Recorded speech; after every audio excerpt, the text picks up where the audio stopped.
Washiriki katika maonesho ya kitaifa na kimataifa ya Nane Nane kwa mwaka 2026 wamehimizwa kuzalisha bidhaa zenye viwango wakati wote na kubadili mtazamo kutoka uzalishaji wa mazoea kwenda kwenye uzalishaji wa bidhaa bora zenye ushindani wa kimataifa unaozingatia mahitaji ya soko la ndani na soko la nje.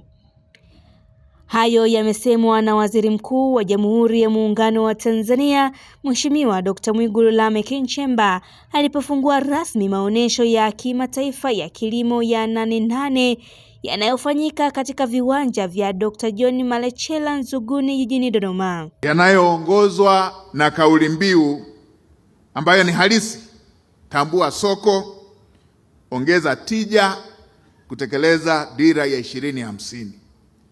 Kauli mbiu hii inaakisi mwelekeo wa serikali katika kuendeleza sekta za kilimo, mifugo pamoja na uvuvi na sekta zinazoambatana katika shughuli za uzalishaji zinazohusiana moja kwa moja kati ya uzalishaji wenye tija na uelewa wa masoko.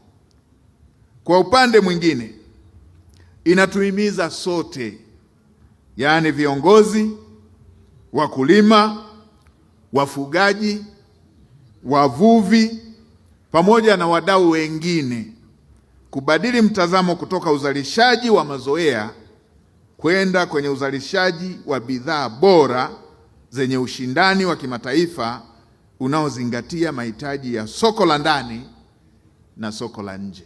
Aidha, amesisitiza kuwa ubora wa bidhaa zinazoonyeshwa kwenye Nane Nane ziwe endelevu na zisiishie kwenye maonesho hayo, kwamba Watanzania sasa tunapaswa na kwa kweli tunalazimika tuende kwenye uzalishaji wa kila siku wa bidhaa zenye hadhi kama bidhaa ambazo huwa tunaziona kwenye maeneo ya maonesho, kwamba maonesho yasiwe bidhaa ambazo tuko nazo zisiwe kwa ajili ya maonesho, bali ndio iwe standard ya bidhaa zetu katika maisha yetu.